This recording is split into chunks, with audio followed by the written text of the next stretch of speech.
Honnêtement, j'imagine qu'il peut y avoir plein de raisons. J'imagine qu'il y a des femmes qui, tu sais, probablement sentent que c'est un moyen pour elles de juste s'assurer une survie, disons, juste pour se faire de l'argent, pour pouvoir juste vivre.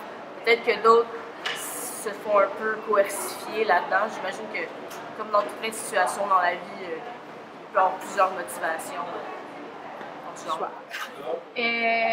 Non, je pense pas. Là, ben, je pense que c'est vraiment en dernier recours. Je pense pas que c'est le premier choix qu'elles vont faire. Donc, je pense que c'est quand elles sont mal prises, quand elles ont vraiment besoin d'argent rapidement. Je pense que c'est comme rendu à ce point-là, après c'est une question de survie. Là. Elles ne voient pas qu'elles ont d'autres choix. Ou peut-être que ça pourrait être quand elles se font embarquer, au début, elles ne savent pas vraiment. J'imagine dans les gangs ou des choses comme ça, elles ne savent pas vraiment dans quoi on s'embarque. On leur fait miroiter plein de belles choses, puis finalement, quand elles s'en rendent compte, il est peut-être rendu trop tard. Donc,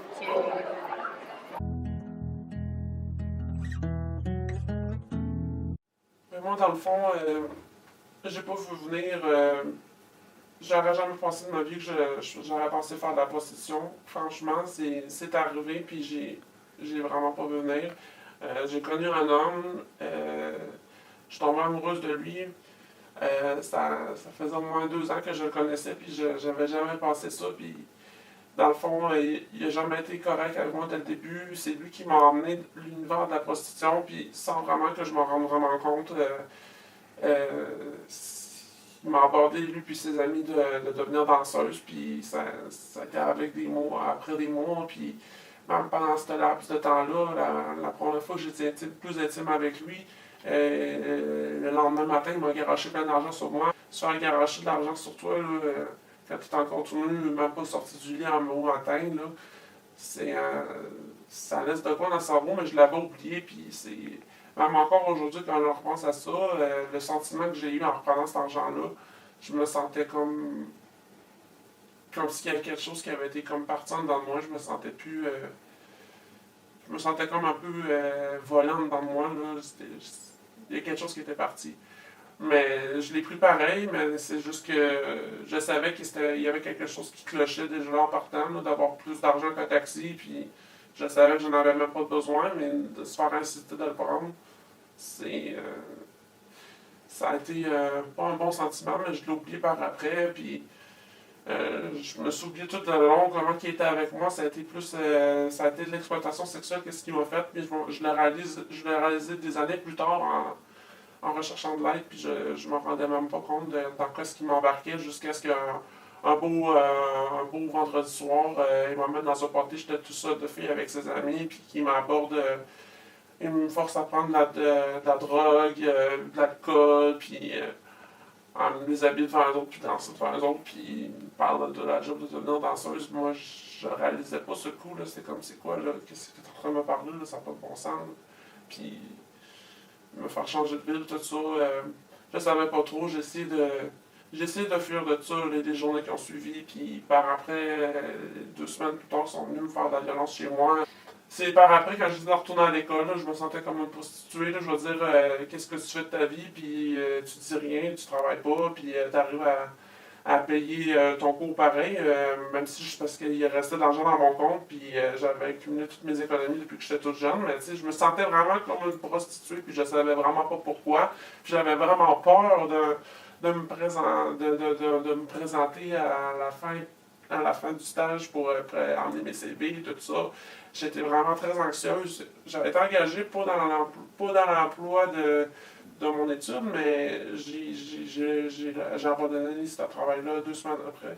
Je me sentais pas bien, ça allait pas, tout mon traumatisme, ça allait pas, puis à chaque fois, je me sentais, je sais pas, ça a été par après quand j'étais prendre de l'aide, j'ai été dans un centre de prévention suicide parce que j'étais très suicidaire. Puis c'est après ça que j'ai vu que mes crises, je me suis mis à penser à vendre mon corps. Les bars de danseuses, je me suis dit, je vais pas faire ça parce que c'est comme une performance, puis d'être devant un public, je sais pas, j'ai pris du poids avec les années aussi. On dirait qu'il y avait le traumatisme de se sentir comme une marchandise. Je sais pas, ils voulaient que je devienne danseuse, j'ai arrêté carrément ma passion de danse qui avait rien à voir au bar de danseuse, mais c'est comme si encore là, on m'enlève ma passion. En fait, rien ne m'emmenait vers la prostitution, mais vraiment rien. Je n'ai jamais été abusée sexuellement plus jeune. Je n'ai jamais été battue, je n'ai pas été maltraitée, je n'avais pas de pimp. J'avais pas particulièrement des problèmes d'argent. J'ai été éduquée dans la religion. Donc, mes parents étaient bien en vue dans une religion en particulier. J'ai été éduquée dans une famille très conventionnelle et traditionnelle.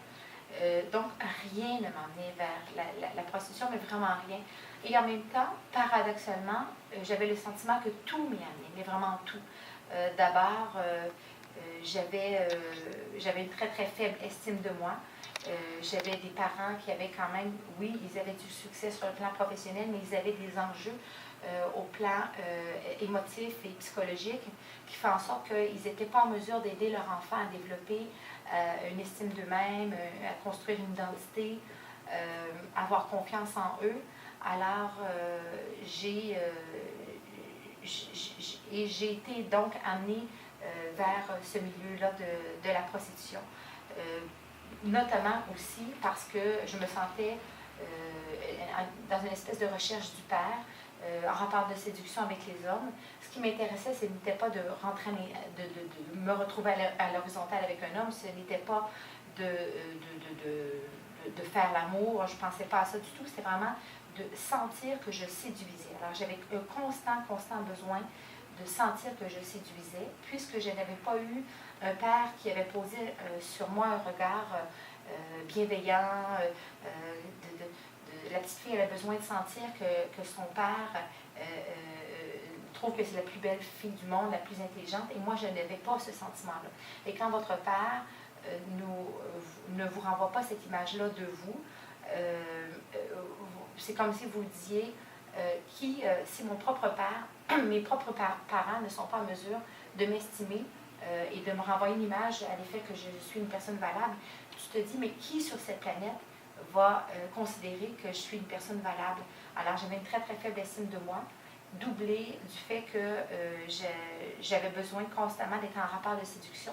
C'était ma seule façon de valider qui j'étais et d'avoir un sentiment d'exister. On peut dire à un certain niveau que j'ai fait le choix de la prostitution. J'ai pas eu de pimp qui m'a influencée à entrer dans ce milieu-là. On ne m'a pas manipulée.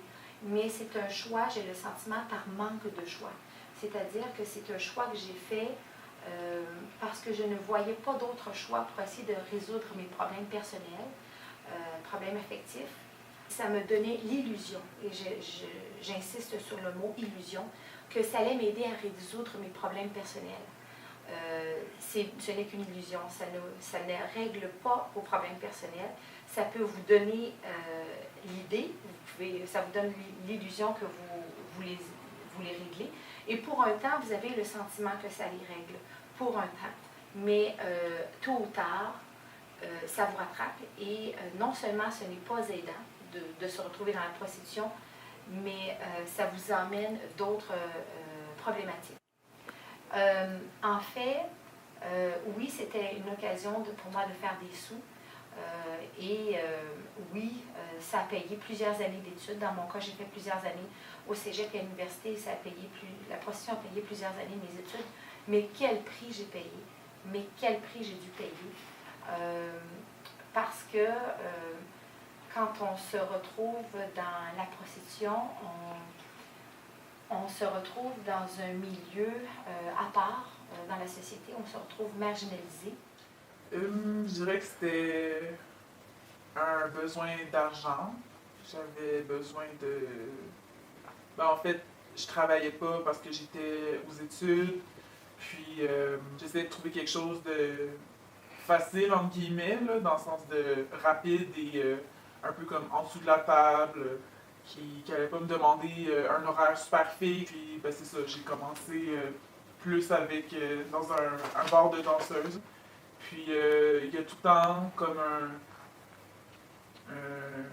un client qui est là pour essayer de pousser un peu plus tes limites, tu sais, dans les cabines là, pour les danses individuelles tu sais, qui essaie d'aller plus loin, de toucher plus, d'avoir des relations sexuelles dans la cabine. Puis c'est ça, on dirait que la limite, elle reste toujours un peu floue, puis tu dis que tu veux pas faire nécessairement ça, mais en même temps, on dirait que c'est comme facile, ça va de soi, ou que je sais pas, je me dis, ah, je vais avoir plus d'argent, ou je sais pas. Fait que ça a été comme un peu plus loin comme ça. On dirait que le fait que j'ai poussé cette limite-là, même dans un bar de danseurs, ça fait, on dirait que cette limite-là était déjà poussée, donc je pouvais m'imaginer aller plus loin dans la prostitution, là, de vraiment voir des clients pour avoir des relations sexuelles. Il y a des moments que j'arrêtais, que je recommençais parce que c'était pas.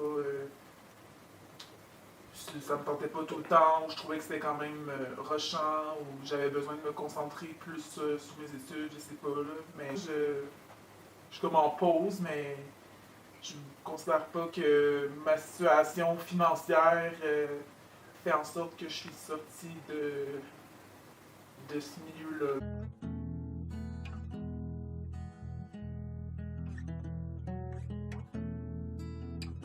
La réalité, c'est vraiment qu'ils vivent avec peu d'argent, ou cet argent-là est dépensé d'une façon. Des fois, ils vont se tourner vers l'alcool, par exemple, puis ils vont investir tout leur argent là-dedans parce qu'ils vont essayer d'oublier ça, d'oublier tous ces ennuis-là qu'ils doivent traverser. Puis aussi, c'est un métier que c'est très.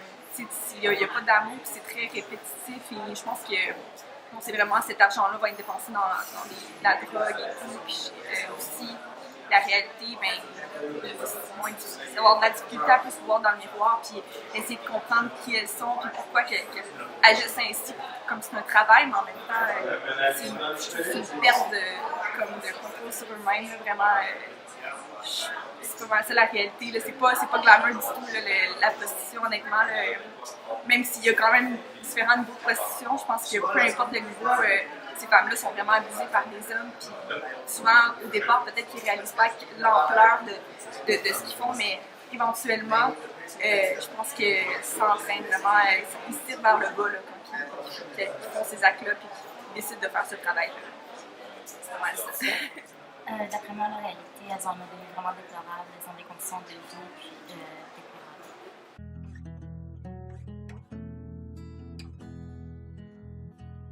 Une des réalités de la prostitution, c'est que ce n'est absolument pas de l'amour.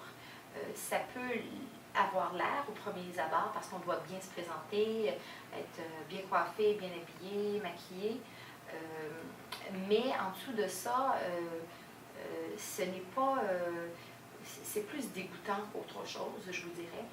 Le milieu de la prostitution, c'est un milieu où vous vivez beaucoup de stress. Alors, peu importe si la prostitution est légalisée ou non, décriminalisée ou non, vous faites face quand même à des clients qui vous font toutes sortes de demandes, qui cherchent à vous faire faire des choses que vous ne voulez pas vraiment.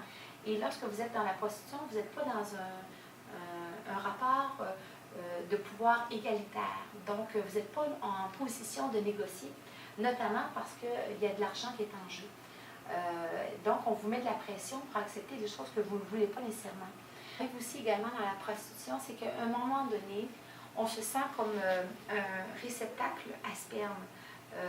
On rencontre un homme, et puis un autre, et puis un autre, l'un après l'autre. Il peut en avoir 2, 3, 5, 10, 15 dans la journée, des dizaines et des dizaines dans la semaine après semaine, mois après mois, année après année. Et ce qui est difficile aussi, c'est de sentir que ce n'est que votre corps qui est objet de valeur, on pourrait dire, parce que vous êtes en interaction avec des hommes qui ne sont pas intéressés à développer une relation d'intimité avec vous, intimité à tous les niveaux, sexuelle, c'est-à-dire qui est intéressé par votre plaisir sexuel, et relation d'intimité au niveau affectif, émotif, psychologique. Donc, on n'est pas intéressé à établir une relation de réciprocité, d'amitié du moins. Parfois, on pense qu'une femme qui est dans la prostitution, c'est parce qu'elle est là parce qu'elle aime le sexe, mais en réalité, je pense qu'une femme qui aime le sexe ne va pas se retrouver dans la prostitution parce que c'est pas là qu'elle peut être à l'aise de prendre son pied sur le plan sexuel, si vous me permettez l'expression. Pour ma part, je n'ai vraiment pas eu de plaisir sexuel avec aucun client.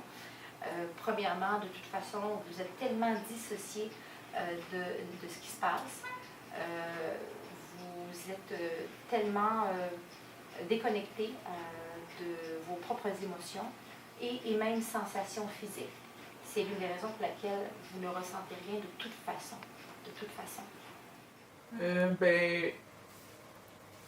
Ma réalité, j'ai quand même l'impression d'être un peu comme une imposteur par rapport à l'image, c'est ce qu'on perçoit là, des femmes qui sont dans l'industrie. J'ai l'impression que c'est ça, que je ne fais pas dans la case, dans les cases, là, soit ce qu'on présente de certaines femmes, là, comme c'est ça. Moi, personnellement, je consomme pas de drogue ou d'alcool.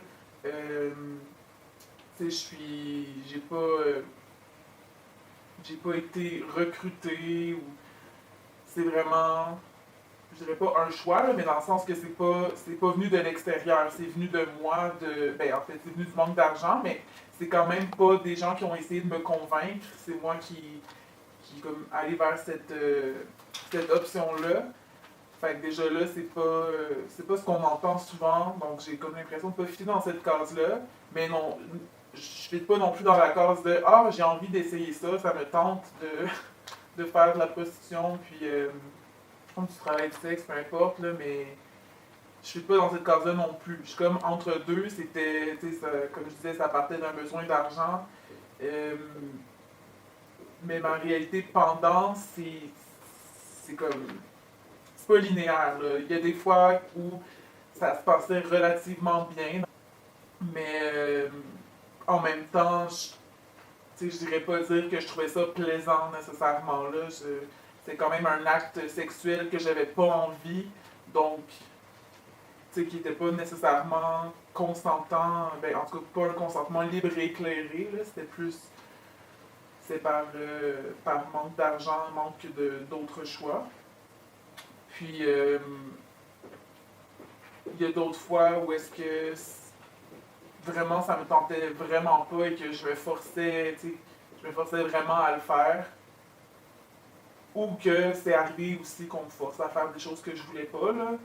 Ou qu'on me frappe, ou qu'on me... Mais que, par exemple, qu'on n'utilise pas le condom, même si je demande à la répétition de mettre le condom. Donc, tu sais, ça me met à risque de tomber enceinte ou d'avoir une ITS. Puis, c'est ça, il y a eu des moments où est-ce que la violence était évidente, là, physique, et la contrainte, puis le sentiment que j'avais vraiment aucun contrôle. Puis il y a d'autres fois que, pour moi, c'est quand même de la violence, là, mais c'est juste pas physique, agressif ou contraignant, c'est juste d'avoir des relations sexuelles qui me tentent pas avec quelqu'un. Puis, c'est ça, fait que j'ai vraiment l'impression de pas fitter dans les cases des perceptions qu'on a des femmes dans la prostitution, puis de leur réalité vécue.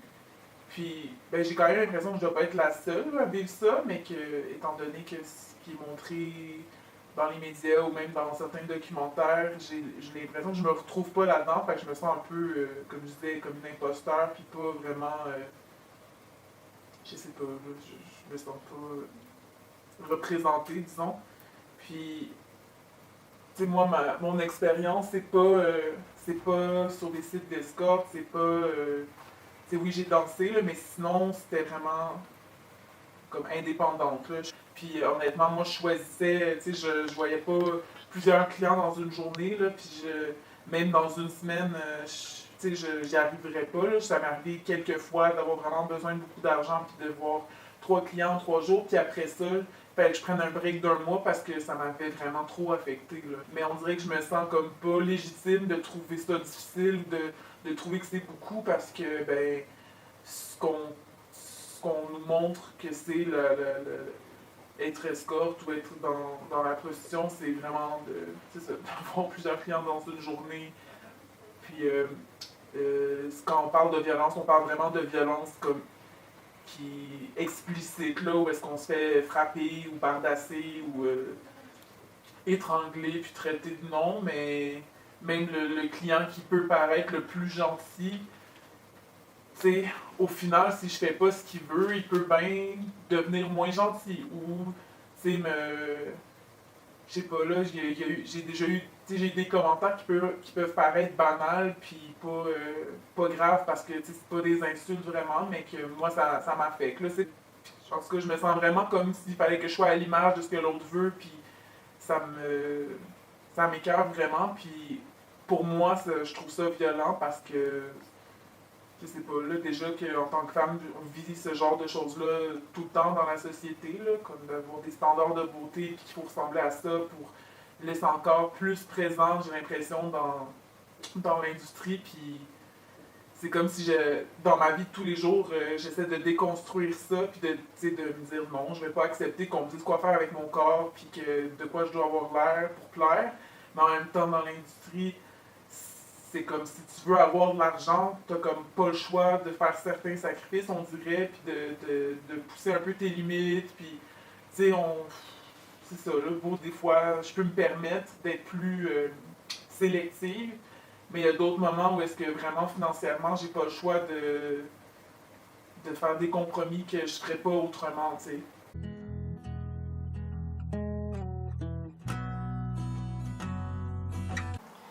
Je pense que oui.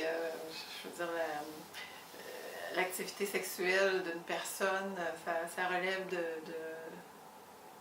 ce qu'on est, en fait. C'est la base de tout ce qu'on est, notre sexualité, notre genre, qu'on soit un homme, une femme. Alors, c'est sûr que de vivre en exploitant cette partie-là de nous, on ne peut pas faire autrement que d'avoir des conséquences, ne serait-ce qu'au niveau de la santé physique. Personnellement, je ne connais pas de prostituée, alors je ne sais pas. Je pense que l'image que j'en ai est celle qui est véhiculée à travers le cinéma, à travers les romans. Par contre, je peux imaginer que d'avoir des relations sexuelles de différentes natures, là, plusieurs fois par jour, c'est sûr que ça peut avoir des conséquences, ne serait-ce que physiques. D'autant plus que s'il y a de la violence associée à ça ou des pratiques, je sais pas, sadomasochistes ou autres. Je veux dire, à partir du moment où quelqu'un te frappe, là, tu peux pas dire que ça n'a aucune conséquence. Donc, dans un premier temps, pour la personne physique, ça a des conséquences. Puis quand on s'en sort, j'imagine que tout ça, toute cette histoire-là reste marquée dans notre corps. Je peux difficilement concevoir qu'on fasse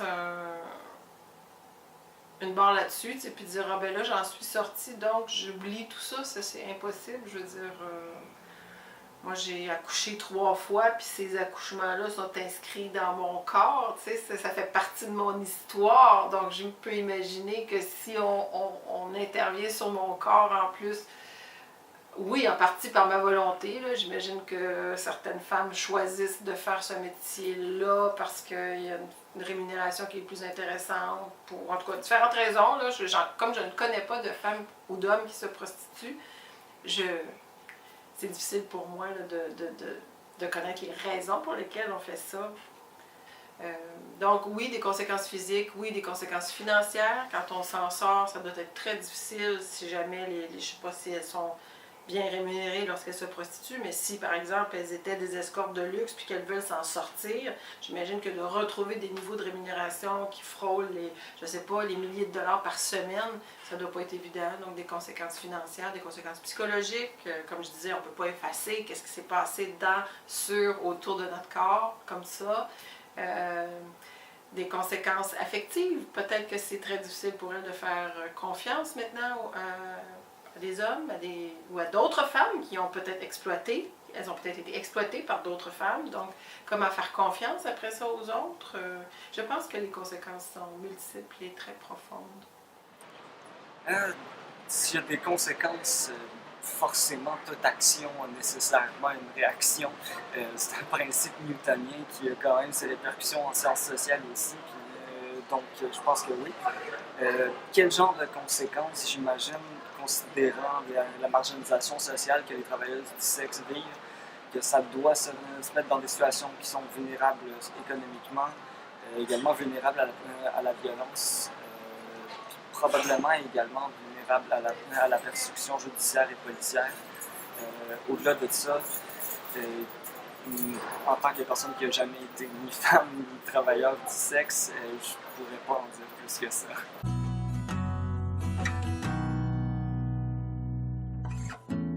Des conséquences après là, ça peut être justement le fait que je me sente pas bien parce que quand on se fait agresser, on se sent pas bien après. Il y a des conséquences physiques, je me sens malade, je me sens pas bien, puis je vais m'isoler parce que je peux pas vraiment parler à des gens parce que il y a personne vraiment qui est au courant de ça. Il y a quelques personnes qui savent, mais pas beaucoup. Donc, je suis assez... J'ai quelques personnes à qui je peux en parler, mais pas n'importe quand. Donc, je reste assez toute seule avec ces expériences-là. Puis, sinon, ben, ça a clairement un impact sur mes relations, autant amicales qu'amoureuses, parce que, ben, amicales, moi, je suis une personne qui, je sais pas, pour avoir une vraie relation d'amitié, j'ai l'impression que pour moi, j'ai besoin de partager quand même qui je suis, puis j'ai l'impression d'être une autre personne complètement quand je vois des clients que quand je vis ma vie normale, entre guillemets, en dehors de ça. Puis de ne pas pouvoir en parler, je trouve ça vraiment difficile. Mais en même temps, risquer d'en parler, puis qu'on me juge ou qu'on me regarde différemment ou qu'on décide de ne plus vouloir me parler, ben c'est trop difficile. Ou que justement, là, les personnes décident d'en parler à d'autres, puis que tout le monde soit au courant, ça me tente pas non plus. Puis pour les relations plus intimes, amoureuses, ben, je dirais que, encore une fois, j'ai l'impression que pour avoir une relation qui est basée sur la confiance puis l'honnêteté, ben, j'ai l'impression que c'est quelque chose que je voudrais dire, mais en même temps, c'est pas quelque chose que je considère que je dois dire dans la mesure où c'est mon choix là, de vouloir en parler ou pas, en autant que je reste...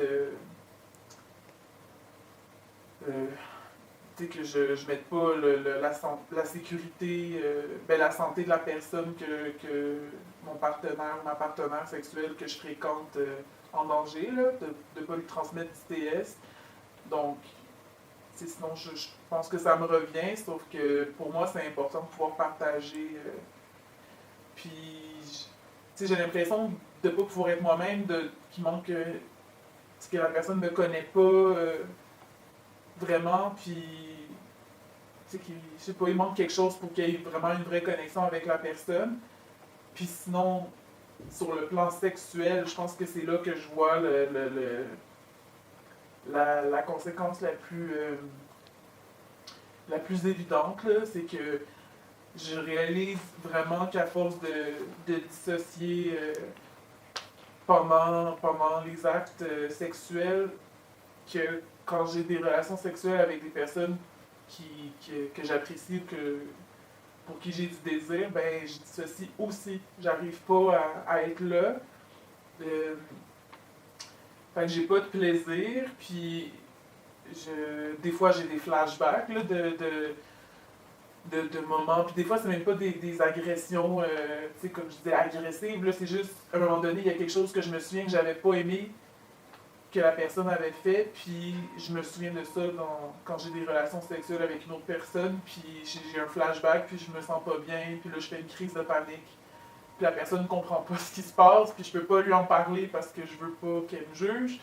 Fait que ça complique vraiment des relations sexuelles avec mes partenaires, avec les partenaires plus intimes. Là. Puis, c'est ça, tu sais, je veux me réassocier avec mon corps, mais on dirait que j'y arrive pas, puis que je sais pas non plus je sais pas ce que j'aime me faire, je sais pas ce que j'aime faire, parce que j'ai tellement été obligée de le faire, ou de me le faire faire, que je fais plus la différence entre ce que j'aime et ce que je dois faire. Je vois aussi, tu sais, comme conséquence de une certaine, tu sais, de m'être habituée un peu à ça, même si c'est pas, j'ai rarement, sinon jamais, de plaisir nécessairement à faire ça. Il y a quand même une certaine habitude là, par rapport à avoir un certain montant d'argent de façon assez rapide. Le fait de ne pas avoir d'horaire ou d'avoir de patron ou de dépendre de qui que ce soit qui fait que j'ai pas... je trouve ça plus difficile après ça de retrouver, de retourner sur le marché du travail ordinaire, puis de payer moins, puis d'avoir quand même des fois des conditions de travail qui sont pas super non plus. Je trouve ça... c'est difficile de m'imaginer pas là-dedans, puis on dirait que c'est comme, ça reste toujours en arrière-plan, même si comme en ce moment, tu sais, je fréquente quelqu'un puis que j'ai pas envie de continuer, ben, dès que j'ai un problème financier qui arrive, c'est la première chose à laquelle je pense. C'est vraiment la première solution, c'est même pas ma solution de dernier recours, c'est la première parce que je me dis, je peux comme aller sur le site, écrire à des hommes, puis probablement que dans les prochains jours, je pourrais voir quelqu'un, puis ça réglerait mon problème tout de suite, puis ça enlèverait un certain stress. Puis ça a beau créer du stress de voir des clients, le stress de ne pas pouvoir payer son loyer, de ne pas pouvoir manger, payer ses comptes, ou juste avoir de l'argent pour faire des activités, ben, c'est vraiment un stress qui prend beaucoup de place aussi. Là, donc, ça joue vraiment beaucoup sur l'estime, puis pour moi, en tout cas, là, ça joue beaucoup sur mon estime, puis sur comment je me perçois. Là. En tant que survivante d'agression sexuelle, j'essaye de me revaloriser, puis de me dire que de remonter mon estime de soi, puis mon amour pour moi-même. Mais je trouve ça vraiment difficile de faire ça en étant dans la prostitution. Mais... les conséquences, j'en viens en permanence, puis je me demande si un jour ça va vraiment partir. Je me sens jamais dans mon corps, comme je l'ai dit. Mon corps, ça fait des années que j'ai l'impression qu'il ne m'appartient même plus. Surtout depuis que j'ai connu cet homme-là, le proxénète qui a vraiment abusé de moi, qui m'a exploité, puis qui voulait m'emmener dans l'industrie du sexe, si on veut. Puis c'est là que je me sens comme brisé. Je trouve ça très difficile de vivre dans mon corps. Mon corps, je me sens jamais bien dedans, que je fasse rien tout seul. J'aime pas ça que les gens soient très proches de moi. Ma bulle, j'en ai même plus. Puis c'est comme, je me sens comme envahi par tout le monde en permanence. C'est vraiment pas le fun. Quand je suis en relation avec un homme, je trouve ça très difficile en ce moment. Je suis dans une relation avec un homme, puis je peux vous dire que c'est là que je trouve toutes les conséquences. L'intimité, c'est comme s'il n'y en avait plus. J'essaie de retrouver juste ma bulle autour de moi, puis je me sens vraiment pas bien. Sérieusement, c'est comme si on m'a arraché vraiment quelque chose, puis je suis vraiment pas bien en permanence. Puis c'est ça, quand je suis en relation avec un homme, c'est là que je me rends compte encore plus, parce que j'aime même pas ça j'aime même pas ça qu'on me touche l'épaule. Fait que c'est vraiment très difficile à vivre. C'est comme si j'aurais juste le goût d'arracher ma peau, là, puis je suis vraiment pas bien dedans. Les idées suicidaires, j'en ai eu pendant longtemps, c'était vraiment très prévalent. C'est difficile à partir parce que je me dis que j'aimerais mieux disparaître de ce monde-là. C'est tellement l'enfer. Juste dans mes pensées, je suis dans le choc post-traumatique en permanence, que je sois à l'épicerie, dans un métro ou peu importe, je vois les autres. Je trouve ça très difficile. C'est vraiment pas le fun. Une grosse phobie sociale, là, je vis beaucoup une grosse phobie sociale. Là, quand que je marche dans la rue, c'est l'enfer, vraiment. Là, quand je traverse la rue, là, dans les lumières piétons, j'ai l'impression que toutes les autos me regardent, puis oh mon Dieu, j'en prends à terre, puis je me sens vraiment pas bien. Je suis stressé, là, puis vraiment intense. C'est comme si on me reconnaît, puis que tout le monde pense que je suis une prostituée. Puis, peu importe, j'ai vraiment des idées intenses quand je marche dans la rue, je me sens vraiment pas bien. J'ai tout le temps peur, une grosse anxiété vraiment là, qui dépasse 100 sur 10. Je sais pas comment expliquer, là, c'est comme ton cœur va tout le temps tout à l'heure puis ça n'a pas de bon sens. Là.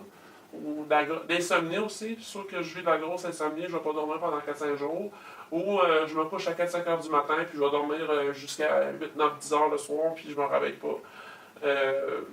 L'isolement intense parce que je vois plus personne ou ça me tente plus de sortir. Pendant un an, je faisais juste dormir ou aller sur mon divan puis je faisais pas grand chose. J'étais plus capable de faire ma vaisselle, rien faire dans ma maison. Mais là, je commence à petit à petit faire des activités, mais c'est pas évident non plus. Les conséquences, c'est très énorme. C'est beaucoup de croiser les hommes qui m'ont emmené dans le milieu de la prostitution, de les croiser, puis qu'est-ce qu'ils vont me dire, qu'est-ce qu'ils vont faire. Puis même à chaque personne que je rencontre dans ma vie, que ce soit des amis ou peu importe, j'ai vraiment peur, ils vont-tu me trahir, vont m'emmener, là? Qu'est-ce qui va arriver? On dirait qu'il arrive tout le temps malheur ou peu importe. Puis aussi la conséquence, ben, c'est rendu, depuis que j'ai croisé cet homme-là dans ma vie, ben, je pense tout le temps avant de mon corps souvent, quand ça va pas. Je pense avant de mon corps, je me dis ça n'a pas de bon sens. Je me suis fait de l'automutilation aussi. C'est comme on dirait aussi en permanence, je me sens même plus dans mon corps, plus d'émotions, ça va pas. Le choc post-traumatique est vraiment très énorme. Des flashbacks, j'ai des flashbacks en permanence, souvent partout. J'en parle pas aux gens, mais surtout quand je suis avec plusieurs gens dans la rue ou peu importe, j'ai innombrables flashbacks.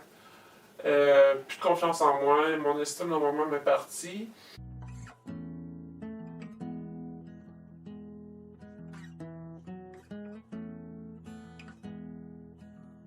Premièrement, moi je trouve que dans ce sujet-là précis, il n'y a pas de bonne ou mauvaise réponse, il n'y a pas de situation générale. Je pense que c'est du cas par cas.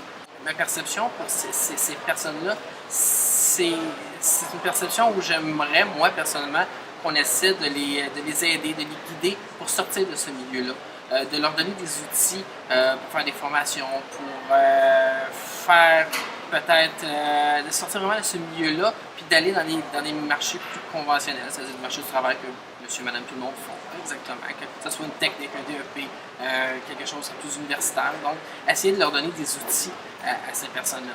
C'est sûr que c'est pas facile, parce que souvent, ces personnes-là sont ancrées. Des fois, il y a de l'argent qui est des fois facilement, on s'entend, c'est pas facile à gagner cet argent-là, mais il y a beaucoup d'argent relié à ça. De ce qu'on voit à droite et à gauche, nous, étudiants à l'UQAM, on voit un petit peu aux alentours, un peu comment ça fonctionne. Puis des fois, on voit que ces personnes-là sont pas toujours, je dirais pas saines d'esprit, mais je dirais des fois intoxiquées, influencées par des substances autres que juste une décision rationnelle qui est prise. Donc, moi, je pense qu'à la base, il faut vraiment essayer de leur donner des outils pour les aider de sortir de ce milieu-là.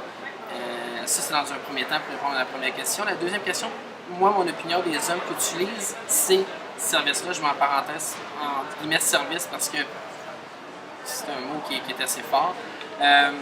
C'est dommage, parce qu'on ne vient pas aider. À chaque fois qu'un homme utilise une femme, on ne vient pas l'aider à sortir de cette réalité de vie-là. Donc, personnellement, les hommes sont très coupables de participer à cette forme de cycle-là, le cycle de désespoir-là que ces femmes-là peuvent vivre. Je sais que certaines femmes choisissent volontairement de faire ça, mais encore là, des fois, j'ai des doutes. Donc, moi, je pense que les hommes devraient se regarder dans le miroir puis se poser la question, si par exemple, un père de famille qui a une petite fille, est-ce que lui voudrait faire ça? Il voudrait que sa fille fasse ça? Est-ce que lui voudrait que sa fille couche avec 5, 6, 7 personnes par jour, sur une semaine, un mois, 2, 3 mois, peu importe? Est-ce qu'un père de famille voudrait ça? Donc, si la question, moi je pense que la réponse est non. Donc, si la réponse c'est non, ben, n'utilise pas ce service-là.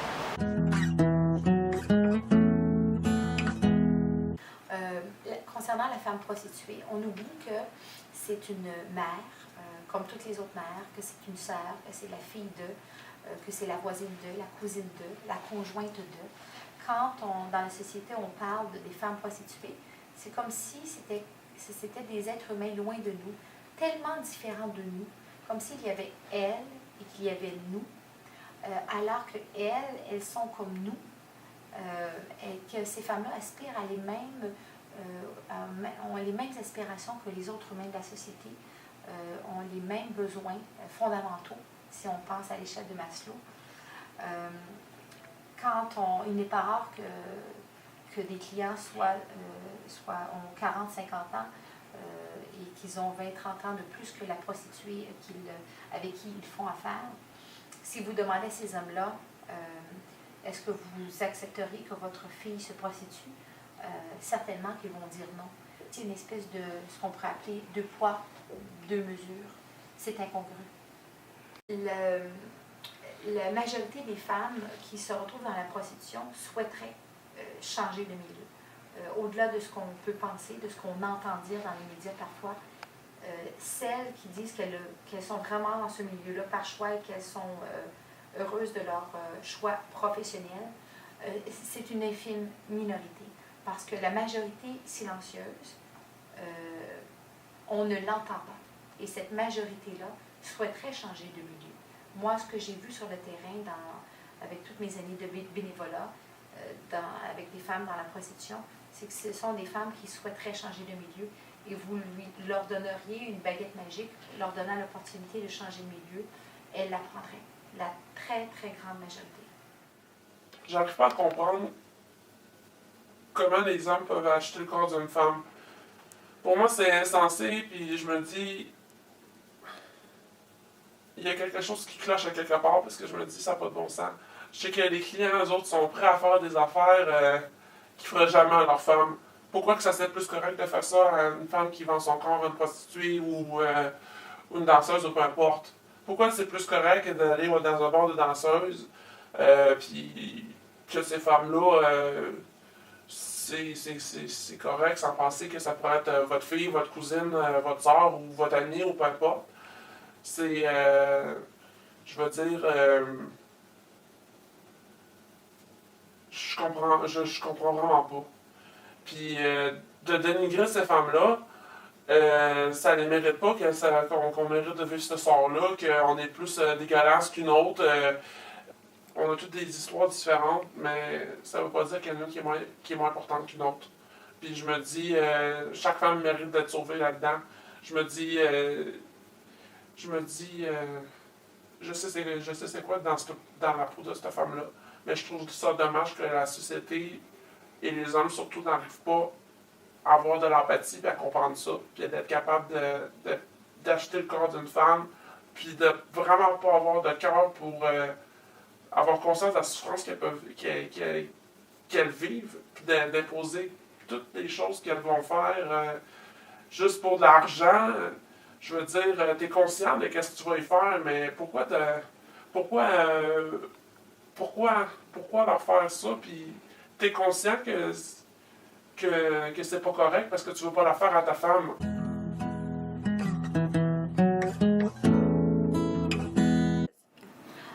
Moi, avant de me retrouver dans la prostitution à l'âge de 19 ans, je ne pensais jamais me retrouver dans ce genre de milieu-là, d'autant plus que j'ai été éduquée dans la religion.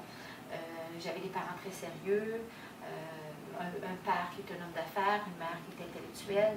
Alors, je n'aurais jamais pensé me retrouver dans ce milieu-là. Et je pense que toutes les personnes sont prostituables. Moi, j'ai envie de vous dire, amenez-moi n'importe qui. Amenez-moi une sœur, amenez-moi un curé, amenez-moi votre voisin, votre fille, votre mère.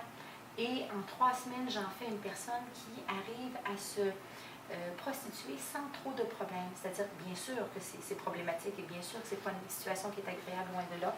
Mais l'esprit humain est ainsi fait. Vous avez l'instinct de survie qui fait en sorte que vous n'avez pas le choix de vous adapter. Si vous n'avez pas le choix, qu'on vous oblige à être dans une situation X qui ne vous convient pas, Comme moi, ça ne me convenait pas d'être dans la prostitution, mais je m'y suis habituée assez facilement, comme n'importe quelle personne comme n'importe quelle personne s'habituerait et qui serait obligée à y être.